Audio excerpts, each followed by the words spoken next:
Olá, sou o Pablo, fundador das Apps, e esse é mais um episódio do Futuro Agora, o podcast das Apps, a empresa que é parceira de transformação digital, projetos de software, inteligência artificial de grandes marcas no Brasil e no mundo. E hoje, um episódio especial, gravado para o Mês da Mulher.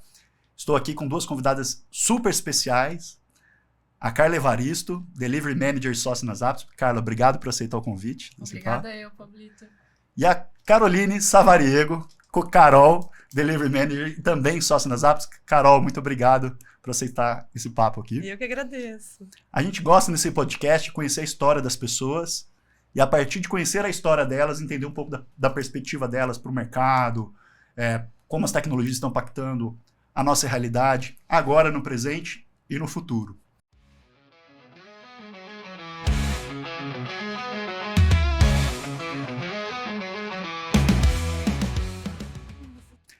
E aí, Carla, conta um pouquinho da sua história para a gente conhecer, o nosso público te conhecer mais. Eu já conheço, né? Mas para o pessoal conhecer um pouquinho mais da sua história, Carla. Uai, Pablo, eu sou de Minas.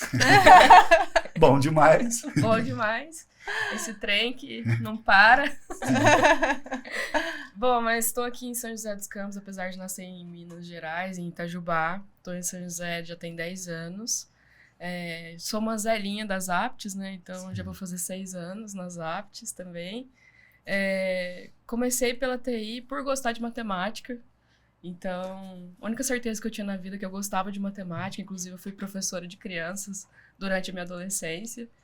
E aí, ali no período de vestibular, eu fiz para engenharia de produção e para sistemas de informação. Passei na UFLA. E desde a minha faculdade, eu entrei para a parte de qualidade de software e ágil também. Muito legal, cara.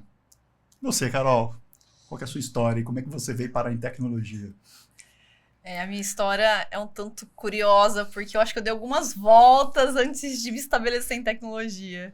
Eu comecei na adolescência, indo um técnico em informática, então fui programadora por um tempo. Mas ali eu sentia tanta falta da interação humana e tudo mais, aí quando eu fui definir minha faculdade, eu acabei optando por propaganda e marketing. E dali a minha carreira acabou tomando vários rumos. Eu passei em grandes empresas na área comercial, fui para franchising, onde eu atuei muito com marketing digital. Aí foi onde eu comecei a me reaproximar da tecnologia, que era algo que era minha paixão. Então, assim, eu nunca cheguei a me desvincular totalmente por gostar muito de inovação, muito de tecnologia. E aí no franchising eu acabei me aprofundando muito em marketing digital e foi começando ali na atuação de produção de sites, aplicativos e tudo mais. E eu falei, gente, é isso que eu gosto, eu acho que tá aqui a minha paixão. E aí comecei a estudar mais sobre isso, me aprofundar nisso. E aí você me convidou para vir para as Apps. A primeira vez. História curiosa, né? História curiosa. Conta a história. Como é que vocês chegaram nas Apps? Acho que é importante a gente deixar isso registrado. Essa história é boa. Você me convidou a primeira vez, mas eu tinha acabado de entrar numa empresa. Sim. E aí eu acabei recusando o convite. Deu um fora nas Apps a primeira vez, é verdade. Mas um ano depois, você refez o convite, continuou apostando e acreditando em mim. E aí eu aceitei e vim pra cá. E assim como a Carla, eu já sou uma Zelinha, né? Eu vou completar 5 anos de Apps agora, esse ano. Se não fosse o fora, seria 6, então. Então, se não fosse fora, seriam 6, E aí, assim, eu sou muito grata a vocês dois, né? Porque você me convidou, você apostou em mim, né? Na verdade, e isso é uma coisa que eu admiro muito na nossa cultura.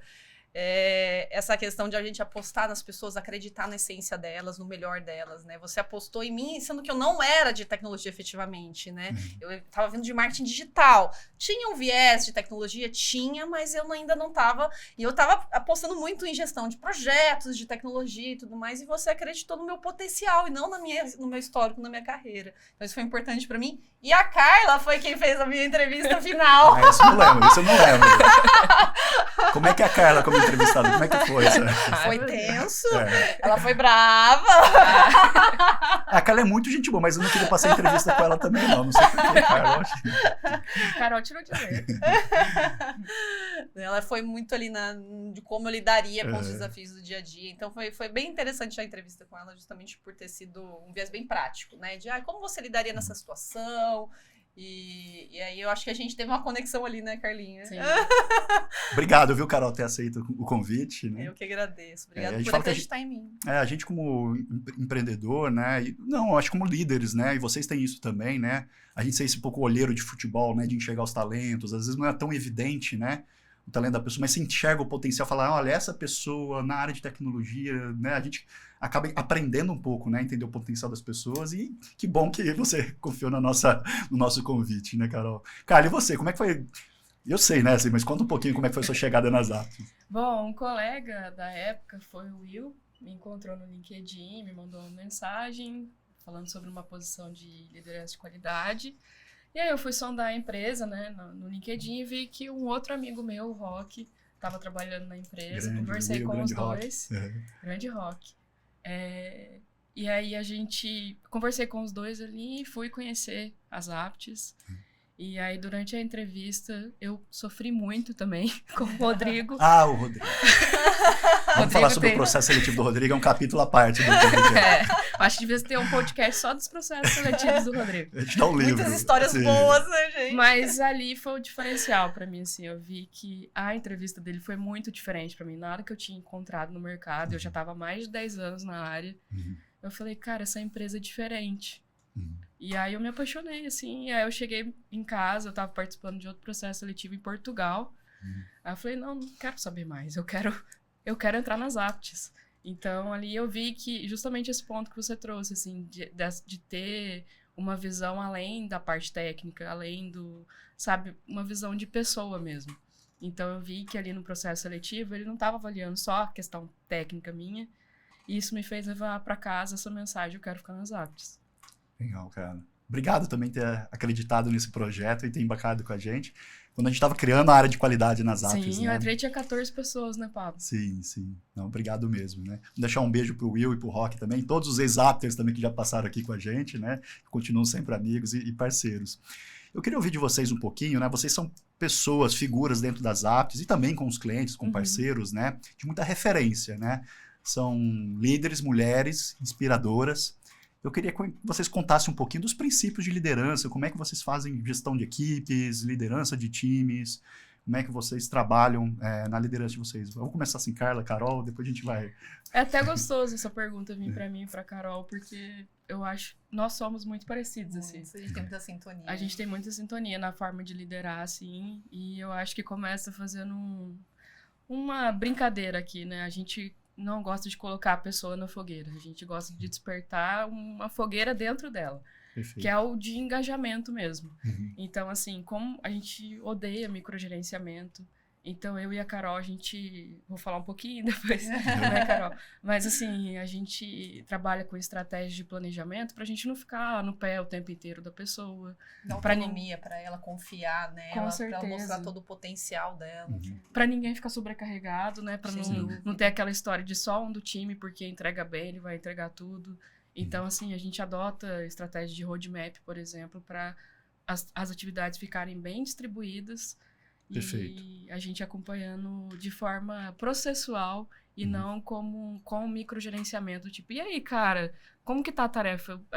Eu odeio isso. É bem chato. Então, assim, ninguém quer ter um líder que fica toda hora. E aí, terminou? E aí, terminou? Então, se a gente tem isso no processo e a gente sabe o dia que a pessoa, né, e tem um outro detalhe importante, não é a gente que define o prazo para a pessoa. Ela que passa o prazo pra gente. Então, se ela passou o prazo que é para quarta-feira, a gente vai perturbar ela na quarta-feira. Nem é perturbar. É ela dentro de um processo nosso falar se ela entregou ou não. Né? Durante as deles mesmo, por exemplo. Isso tem mais a ver com processo, maturidade do time ou os dois? De repente, um time que é menos imaturo requer mais processo. Eu queria entender um pouco disso. O que é processo, o que é maturidade do time que vocês formam? Porque vocês fazem também a seleção, o recrutamento e seleção das pessoas, né? Sim. Quanto isso tem a ver de processo e a maturidade do time, ou os dois juntos, né? É porque ali, quanto mais tempo a mesma equipe tá junto, né? A gente vai vendo isso de forma mais natural. Tá. Então, se a gente vai começar num projeto agora, meio que a gente tem que fazer um roadmap mais detalhado, com atividades e tal. Agora, se é um time um pouco mais já tá junto, já tá com maturidade, junto há um tempo, aí isso acaba indo de forma fluida. Então, não precisa fazer, por exemplo, estimativas por task, pode ser por user stories, por exemplo. Então, tem a ver mesmo com a maturidade ali, o tempo que o time está junto. Os processos, eles vão acontecendo de forma mais fluida e menos um pouquinho detalhada. Tá, entendi. Também acho que tem muito da questão das soft skills também, do perfil das pessoas que a gente costuma trazer nas apps, né? Então, assim, protagonismo é algo muito forte pra gente, faz parte da nossa cultura, Sim. A gente inspira protagonistas, valores, né? Faz parte isso dos nossos valores. Então, essa energia de protagonismo faz com que as pessoas estejam realmente engajadas no projeto. Então, quando a gente faz uma estimativa, a gente confia que ela tá colocando ali na estimativa o melhor que ela pode fazer para garantir aquela entrega. Perfeito. Então, essa construção de confiança, esse vínculo de confiança deixa o ambiente de trabalho muito confortável para as pessoas.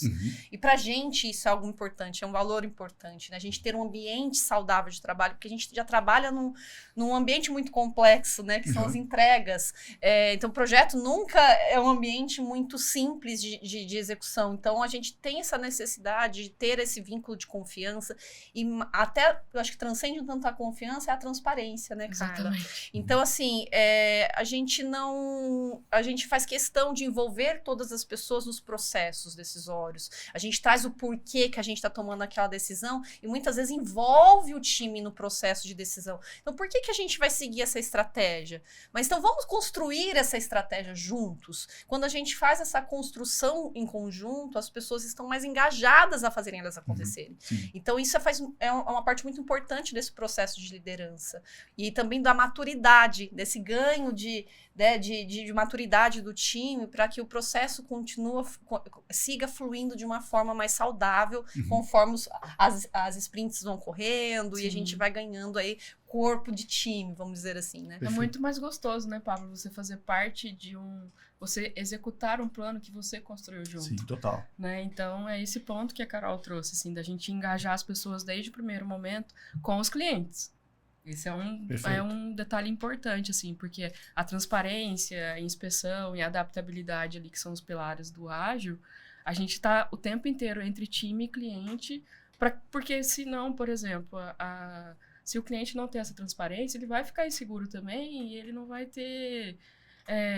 talvez a inspeção que ele vai querer executar com o nosso time não seja a mesma que a gente acredita. Perfeito. Então, a gente alinha já essas expectativas no começo. Fala, olha, essa demanda que você passou, o time deu essa estimativa, o porquê é esse. A nossa meta é entregar tal dia, mas semanalmente a gente vai fazer um report para você, identificando riscos ou não. Se aquela entrega lá do final ainda está em pé ou não. E se não tiver, quais são os nossos planos de ação também. Muito legal, cara. Eu acho que você já responde uma pergunta que eu tinha aqui, né? As apps são muito vistas com muita parceria, né? O nosso grau de conexão com os clientes é muito alto, acho que está aí um dos grandes diferenciais das apps, né? Aí eu falo, a Carla já falou um pouquinho, Carol, como é que a gente lida com o cliente, como é que a gente se relaciona com esses clientes para esse grau de parceria ser tão forte como né? E as apps são reconhecidas por isso. Eu acho que tá muito linkado com o que a Carla trouxe. Essa transparência que a gente tem no relacionamento com o cliente acaba construindo uma relação de confiança. Então, o cliente tem uma expectativa. Todo mundo tem uma expectativa. E nosso papel é entregar essa expectativa para eles. Mas isso tem que estar bem alinhado de uma forma muito clara, muito transparente desde o começo. Então, a gente não vai fazer promessas infundadas. Então, se chega com um escopo, por exemplo, e que a gente fez todo o trabalho com o time... Não é possível atender aquilo. Então, a gente tem que ser fair desde o primeiro momento do relacionamento. Olha, isso não é possível. O melhor que pode ser feito é isso. Vamos trabalhar juntos, vamos revisar o escopo, vamos olhar para o MVP, vamos ver o que a gente pode fazer para atender a tua expectativa de prazo, se for essa necessidade daquele momento. Então, esse jogo de transparência acaba fazendo com que o relacionamento, a relação que a gente constrói com o cliente acaba sendo muito saudável.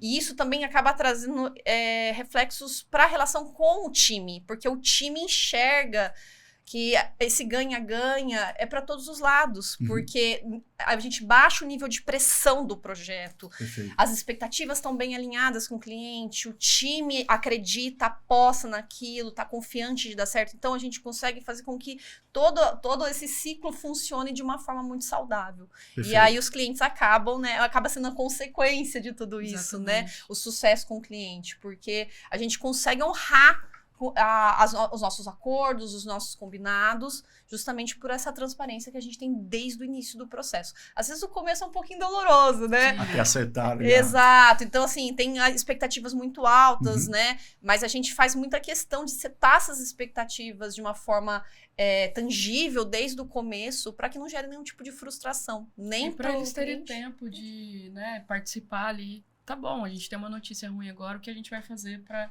que a gente pode, qual o caminho que a gente pode tomar para o nosso resultado ser ainda melhor. Perfeito. Né? Então, Exatamente. porque notícia ruim em projetos de software a gente sabe que tem, todos vai ter.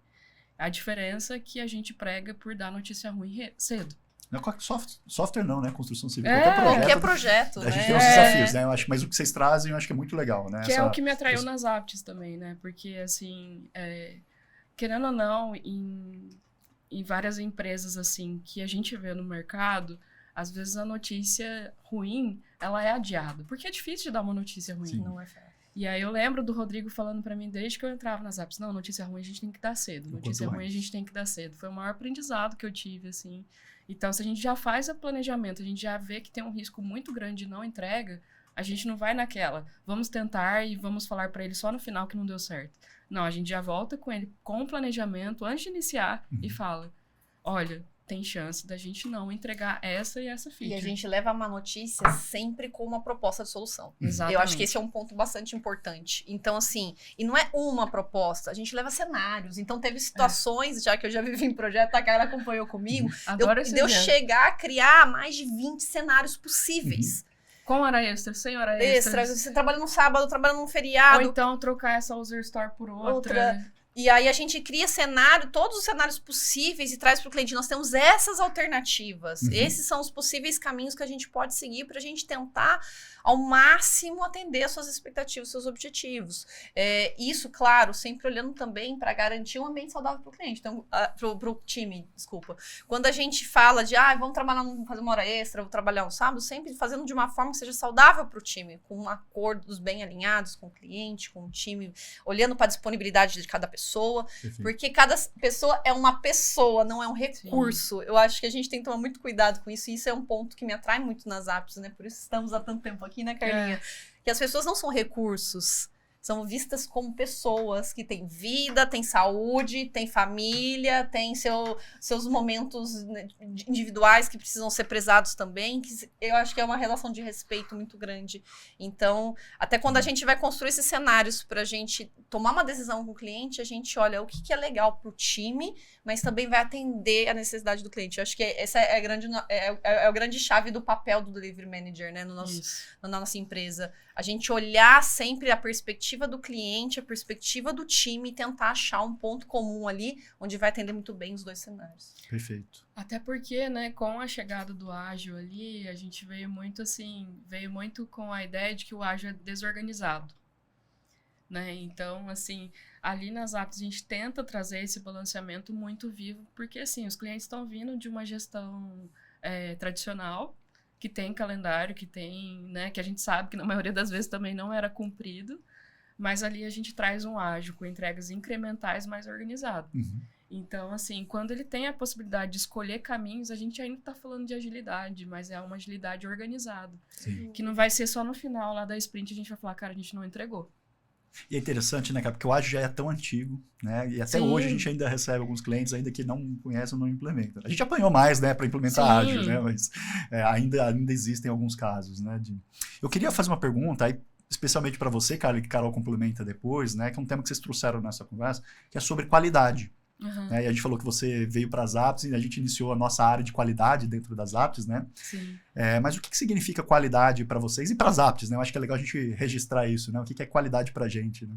Qualidade para a gente é atender... Se eu pudesse resumir em uma frase, né? Porque envolve várias questões, né? Mas qualidade é quando eu consigo atender a expectativa do meu usuário final. A experiência do meu usuário final, ela é aquilo que ele desejava. Porque, assim, isso envolve o que ele esperava daquela aplicação, né? E se ele conseguiu concluir aquela ação com sucesso. Então, se eu fosse resumir em uma frase, seria isso. E o que ela significa para as apps? Tudo. Ela é um valor das apps, né? Então, quando a gente faz esses planejamentos mesmo, sempre tem lá os testes. os processos de code review, os processos de testes unitários do desenvolvimento. Então, assim, não existe aquela vamos entregar, depois a gente testa. Né? Faz parte. Então, se a gente fala para o cliente que não deu tempo, às vezes dá tempo o desenvolvimento, mas se não deu tempo o teste, a gente fala para ele que não dá tempo de entregar. Perfeito. Né? Pra gente, uma task concluída é uma task desenvolvida e testada. E aprovada. Perfeito. Né? Aí, se ela não tem esses requisitos, esses itens atendidos, a gente fala que tá como não entregue. E quando a gente fala de qualidade pra gente nas apps não é uma etapa do processo. Qualidade, ela faz parte de todas as etapas, de toda a jornada.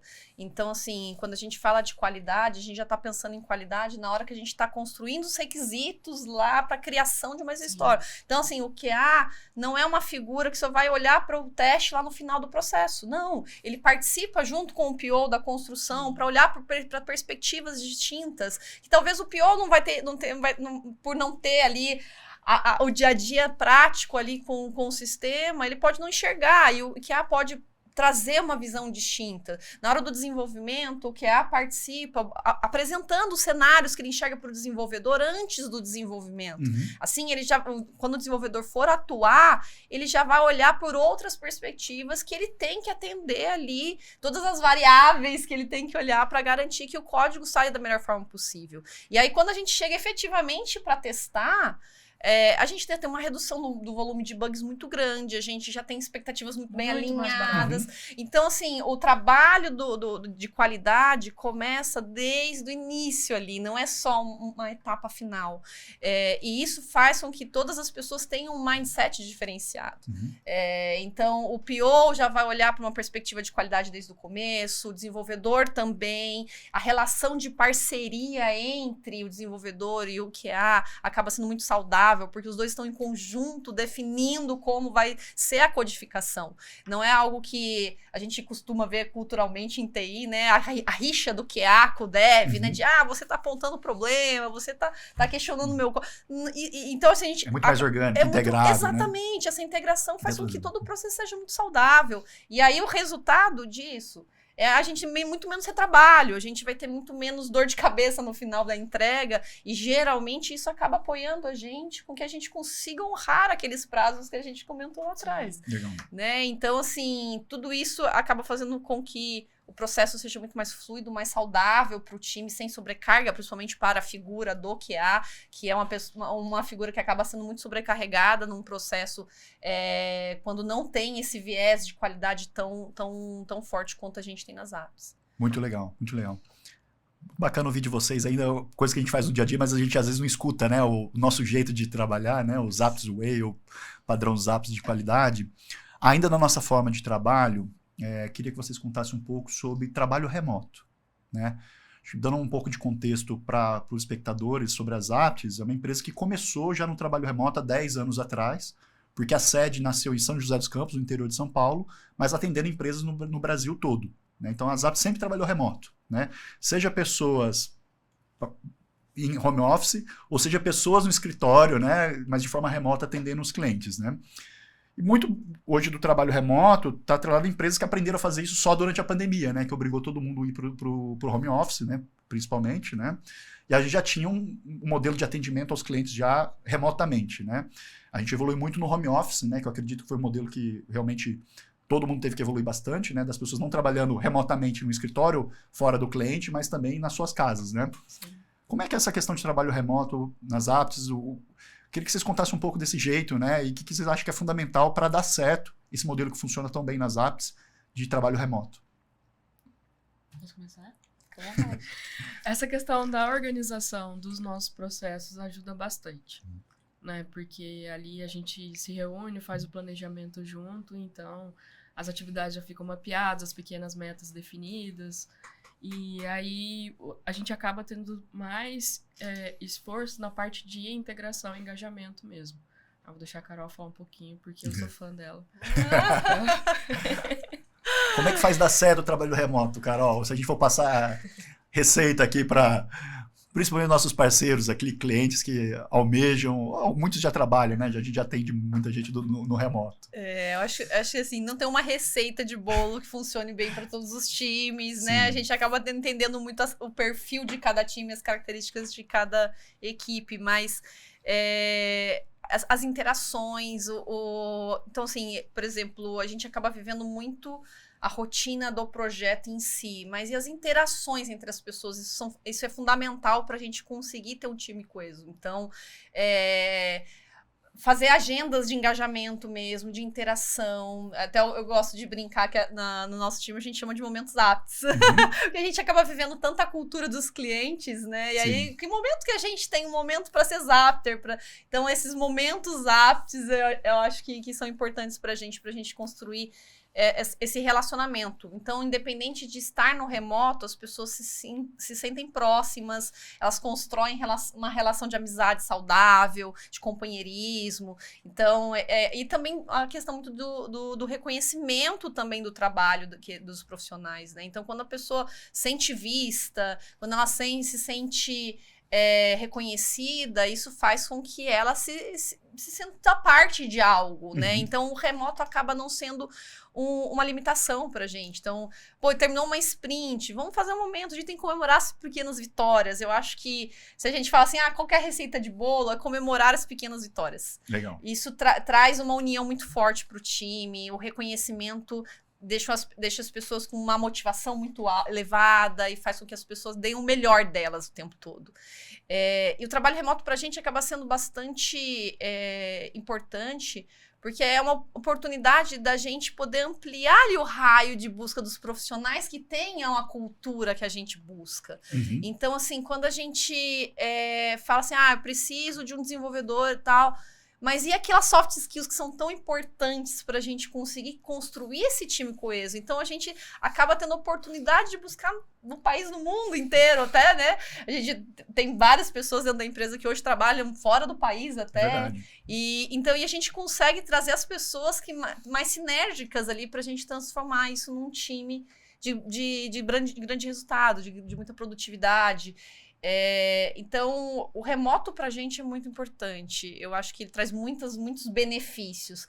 Tem, sim, os seus desafios, né? Nada é só bônus, tudo também tem... Como tudo na vida, Como tem tudo seus na desafios. vida tem seus desafios, mas, no geral, acho que isso funciona muito bem por conta de toda essa relação de transparência, de clareza, de objetivos, de parceria, de coesão do time, que acaba funcionando muito bem.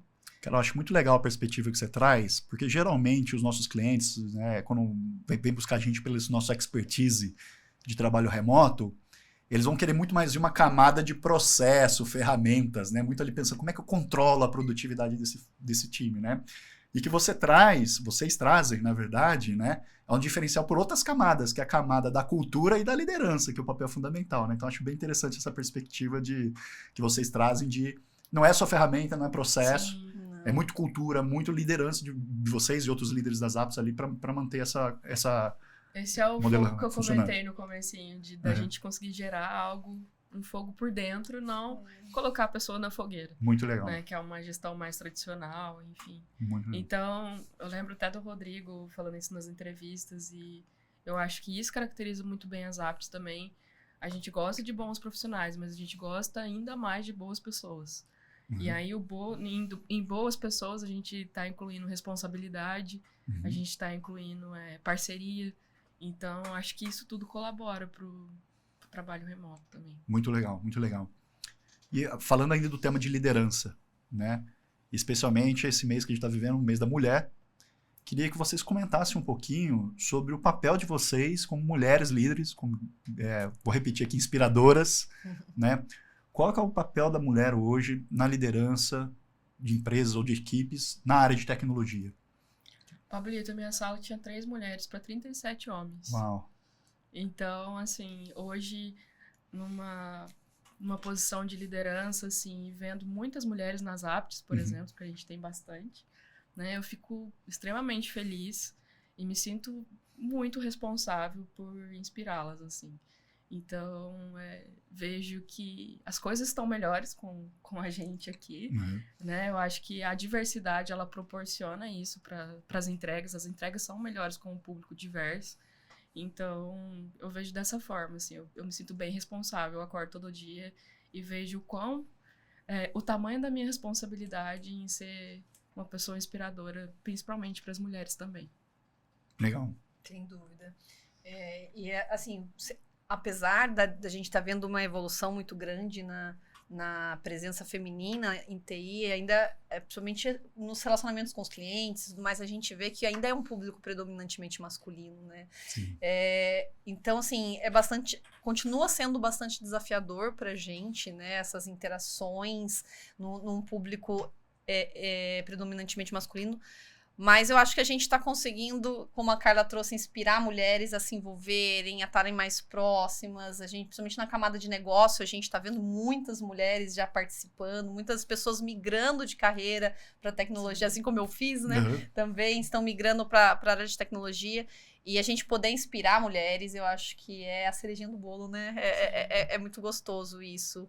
E quando a gente escuta de uma colaboradora ou de uma colega que, olha, você fez a diferença, você me inspirou, eu acho que é o que faz o nosso trabalho ser tão especial, sabe? Sim.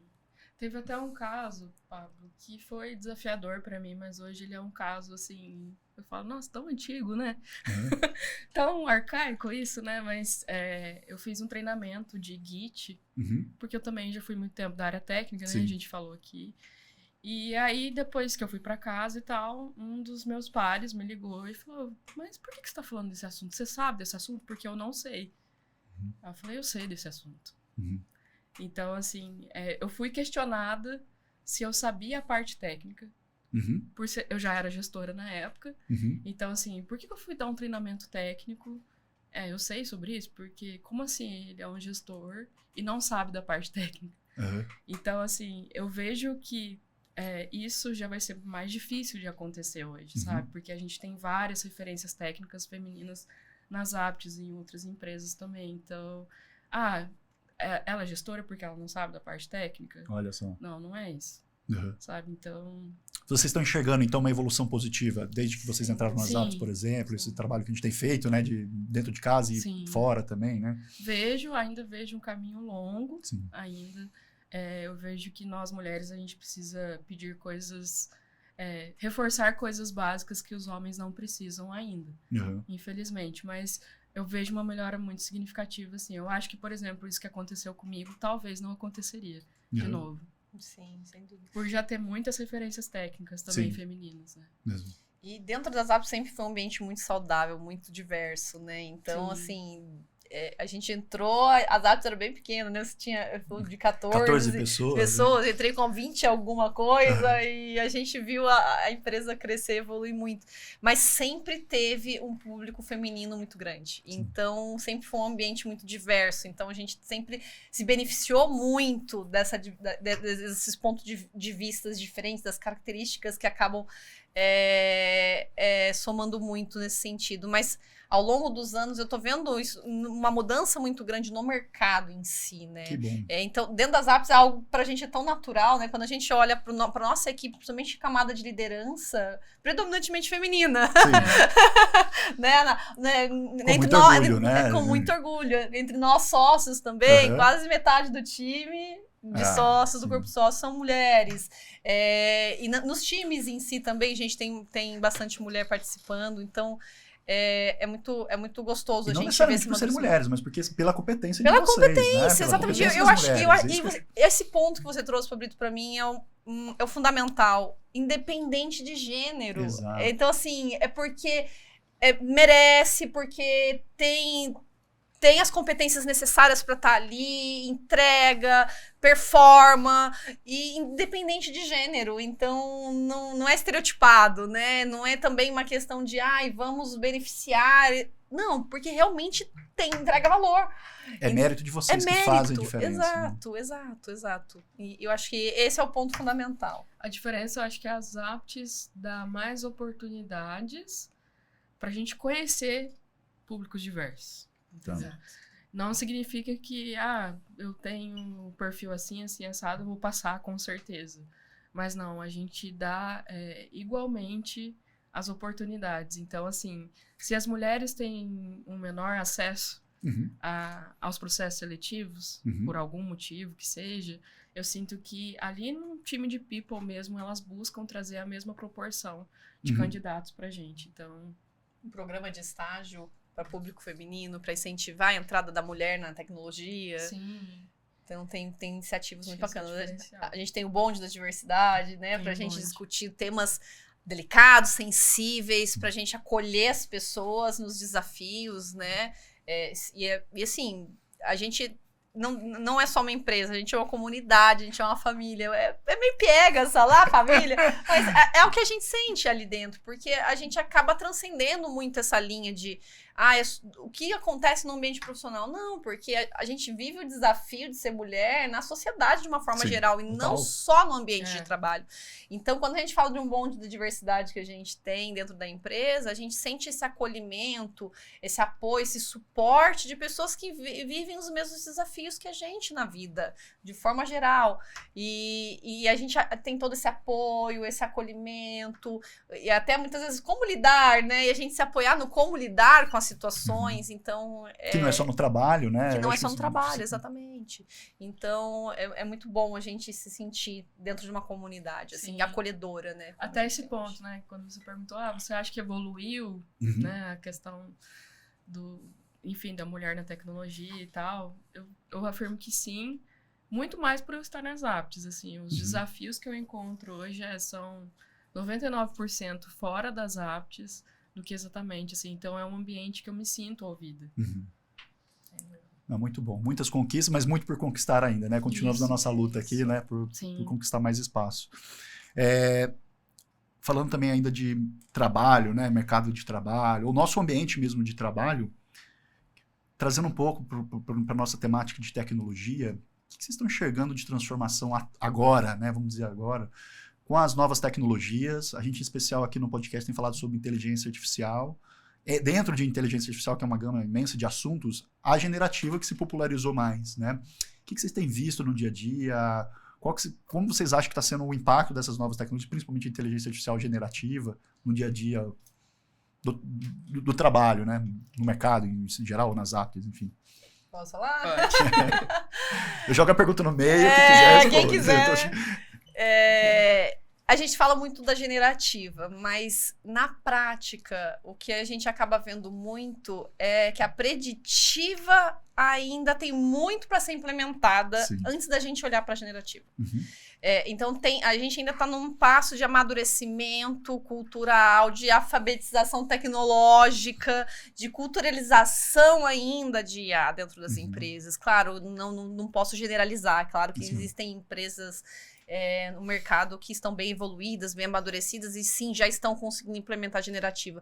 Mas quando a gente olha, até pela pesquisa que a gente fez, pelos eventos que a gente participou, quando a gente entra em fóruns de discussão, a gente vê que na prática, a preditiva ainda é a maior necessidade do mercado. Então, quando a gente olha para a generativa, ainda a gente tem uma jornada muito grande ainda para a gente chegar nesse momento. Ainda tem uma camada de amadurecimento muito grande quando a gente está falando de tirar insights de dados, que a IA vai ajudar muito a gente a olhar para uma volumetria muito grande de dados, criar experiências diferenciadas para o usuário final, personalizadas, que é onde a gente vai conseguir... Então, tem uma longa jornada ainda nesse sentido, que a gente tá ávido ali para poder apoiar, né? Trabalha muito na fundação, né? Arrumar os dados, como é que se prepara para isso, né, Carol? Exatamente. Mas tem muito insight estratégico que a IA pode trazer para os negócios, né? Então, tem muita oportunidade ainda para ser explorada, mas ainda tem uma jornada de amadurecimento muito grande nesse sentido. Isso é o que a gente acaba enxergando, né? Com todas as discussões que a gente... A gente participa dentro de casa, nos clientes, né? A gente está sempre hiperconectado no mercado. Não que seja a realidade de todo o mercado, mas o que a gente vê comumente, assim, eu acho que... Ainda um trabalho muito de fundação ainda, né? Exatamente, de preparação dos profissionais para usar de uma forma efetiva a IA no dia a dia. Então, assim, a gente já vê muito, assim, PO utilizando para construção de user stories, que eu acho excepcional, porque a gente está ganhando ali velocidade em trabalhos que eram muito operacionais. E o time, por exemplo, de desenvolvimento ganha muito com isso, porque as histórias vêm mais detalhadas, mais ricas de critérios técnicos e tudo mais, que ajuda muito. Então, aí eu vejo um tanto da generativa. Mas ainda tem uma questão de alfabetização tecnológica muito grande para ser feita, ainda para poder se explorar todo o potencial que a IA tem. Antes de passar para você, Carla, eu vou fazer um comercial aqui, momento jabá. A Carol citou a pesquisa, né? A Zappos investe numa pesquisa que chama Panorama de Inteligência Artificial no Brasil, onde a gente já está na segunda edição, a gente entrevista executivos do mercado de tecnologia para entender o real impacto da inteligência artificial no Brasil. Né? A gente quer separar aquilo que está sendo falado, que tem muito ruído, muita coisa sendo falada sobre inteligência artificial, daquilo que realmente está sendo executado e onde realmente estão as oportunidades. Então a gente vai deixar aqui na descrição do vídeo o link para a nossa pesquisa Panorama de Inteligência Artificial no Brasil. Cara, obrigado. Eu acho que... Senão o Gabriel do marketing vai, né? O Gabriel vai me matar aqui se eu não fizer o jabá da pesquisa que a gente investe tanto nela. O Gabs merece. Para mim, ali, a demanda, a questão da revolução, da inteligência artificial, assim, tem aumentado mais uma demanda em gestão de pessoas também, assim. Porque gerou uma insegurança, né? Tem gerado uma insegurança. E aí, ali, a gente está sempre reforçando o quanto que o soft skill vai ainda se destacar, né? Então...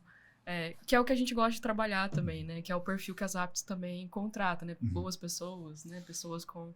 Então, ali a gente está o tempo inteiro reforçando essas qualidades deles que jamais vão serem substituídas pela IA, né? Então... Bom ponto, cara. Muito legal. Como é que vocês imaginam o futuro com a inteligência artificial, do jeito que as coisas estão indo, para onde está indo? Como é que vocês imaginam um futuro impactado por essas novas tecnologias?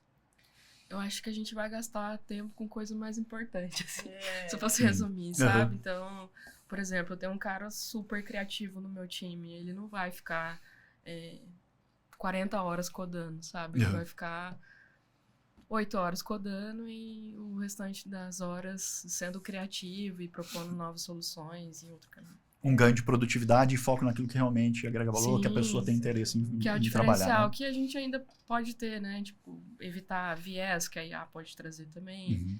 Então, vejo dessa forma. Perfeito. Concordo com a Carla. Acho olhar muito para o que é repetitivo, né? O que é um trabalho muito moroso e a gente dedicar o tempo no que faz sentido. Eu acho que assim, eu vim de marketing, não tenho como tirar isso de mim, né? Então, assim, eu sempre vou olhar muito para a perspectiva do usuário, né? Então, assim, eu enxergo muito essa questão da personalização da experiência. E quando eu falo personalização da experiência, não tô falando só do cliente final ali para a compra de um produto, mas assim, um sistema de back-office que tem um usuário final também que está dentro da empresa. A gente não está falando só de execução da compra e tudo mais, mas que a gente vai poder trazer experiências mais fluidas, assertividade, produtividade, sem dúvida, para todos esses públicos, né? Eu acho que faz muito sentido. E aí, se a gente olhar, né? Porque eu não comentei, mas eu sou geek, né? E aí, se a gente olhar para a perspectiva sci-fi da coisa, assim, eu muito imagino ali a fusão humano e IA para potencializar a cognição, umas coisas assim mais utópicas. Mas... Vamos viajar também. Aqui parte nossa, olhar um pouco a visão futurista de vocês também aqui para o futuro mais distópico. Você, cara, você tem uma visão mais distópica assim do futuro, com AI, além do nosso dia a dia de trabalho? Não tenho, Pablito. Mais pé no chão, né? Eu acho que... eu vejo, assim, a gente potencializando a criatividade, assim, então eu fico imaginando, tipo, carro voador, mas que a gente, né? Tá aí, né? Tá aqui na rede de São José dos Campos, estamos aqui na... aí eu fico pensando assim, será que vai ter algo mais prático ainda do que isso? Mas você tem uma visão mais pé no chão mesmo, né? Não, legal, bacana. A gente vai chegando pro final das conversas, a gente sempre fica com vontade de conversar muito mais, mas ainda tem duas perguntinhas aqui pra gente encerrar, né? Queria primeiro dicas de vocês, a gente gosta de perguntar as coisas mais pessoais também, né? De séries, filmes, livros, o que vocês teriam para deixar aqui para para quem está assistindo a gente, de uma boa dica de filme, série, ou livro, ou ferramenta de trabalho, enfim. Filme, eu ainda estou aqui, né, Pablito? A gente ganhou o Oscar, Pô, então eu não fantástico. posso deixar de... Fantástico. Primeiro Oscar do Brasil. A vida presta, né? A vida presta. Muito bom, tá? E de livro, é um livro que mudou minha vida, assim, há alguns anos atrás. A morte é um dia que vale a pena viver. Boa. Conta um pouquinho mais sobre o que fala o livro, cara. Sobre a importância da gente viver o dia mesmo. A vida é uma experiência única. Então, a gente sempre fala isso lá nas apps também, que assim, a gente precisa muito equilibrar trabalho e vida pessoal, porque a gente não sabe o dia de amanhã. Então, a gente tem que ser feliz também em dias úteis, não só em finais de semanas e férias. Ótimo. É isso. E você, Carol? Aí é o meu lado geek de novo. Não, depois desse lado da Carla também, né? Pauleira, que pô, a gente estremece aqui, né? Com sentimentos, né? Sou meio humana. A gente deu uma... Trazendo um pouquinho meu lado geek, eu gosto muito de séries e tem uma também muito ligada à tecnologia, que é uma série chamada Upload. Muito legal. Adoro, ela é uma sátira ali, muito a história da oportunidade da pessoa fazer, né, o upload da consciência dela para o mundo digital depois da morte, né? É um Black Mirror do bem, alegre e divertido, né? Com uma energia mais positiva. Adoro Black Mirror também, mas eu achei que ia ser muito piegas trazer esse. Não, o Upload é um episódio de Black Mirror positivo. Exato. Mas é interessante porque ele é uma sátira, tem uma pegada de humor muito forte, mas também tem questões de reflexão muito importantes, como privacidade de dados, né? A questão da desigualdade do acesso à tecnologia. Então, tem algumas questões sociais também bastante importantes ali no tema. De uma forma bem-humorada, mas que traz algumas reflexões importantes. Boa, muito boas dicas. Boa. Minha última pergunta se alguém quiser trabalhar nas apps, especificamente no time de vocês. Quero trabalhar no time Carol, no time Carla. O que eu avalio na minha entrevista, assim, por Isso. exemplo... O que você avaliaria numa pessoa? Qual o dia que você daria para uma pessoa que, quero trabalhar com a Carla nas apps? E Carol? Eu penso que é o jogo de cintura em resolver problemas, assim, independente se eles são técnicos ou não. Então, assim, não sei resolver esse problema técnico, mas eu vou fazer isso, aquilo, e que no final vai resolver. Eu acho que esse é o ponto. E de ser de humanas também, né? Conviver bem com pessoas ali, porque, de novo, né, a gente precisa viver bem no dia a dia com todo mundo, então eu avalio essas questões. Perfeito. Tá com cara de boazinha na entrevista, né, Carol? Não é bem assim, mas eu gostei. Eu sou assim. É? E você, Carol? Alguém que quer trabalhar no time Carol nas artes, no time Carol? Pela nossa sintonia, eu compactuo com a Carlinha nos pontos, mas ainda acrescentando mais algumas questões ali de uma pitadinha de Carol na situação. Eu avalio muito a questão da pessoa ser muito propositiva, de olhar para o problema, mas não olhar pela perspectiva de problema, e sim de o que posso propor de solução, o que eu posso tirar disso, algo para melhorar, ou para sair ali um pouco da zona de conforto. Para mim é muito importante essa questão do protagonismo, né? Que é um valor importante para a gente nas apps, e isso eu olho com bastante carinho ali no processo seletivo, né? As oportunidades que a pessoa teve para ser protagonista, ela foi protagonista. Perfeito. Isso para mim é bastante importante, né? Claro, muito linkado também com essa questão de humanas, como a Carla trouxe, né? De a boa convivência, essa questão de gostar de compartilhar conhecimento é algo que eu valorizo muito, porque eu gosto muito da responsabilidade, né? Também. Poxa, tem dia que, né, somos flexíveis, todos somos flexíveis, então não é só a empresa que tem que ser flexível, a pessoa também, para resolver um problema, para chegar numa solução. É isso aí, né? Muito bom, gente.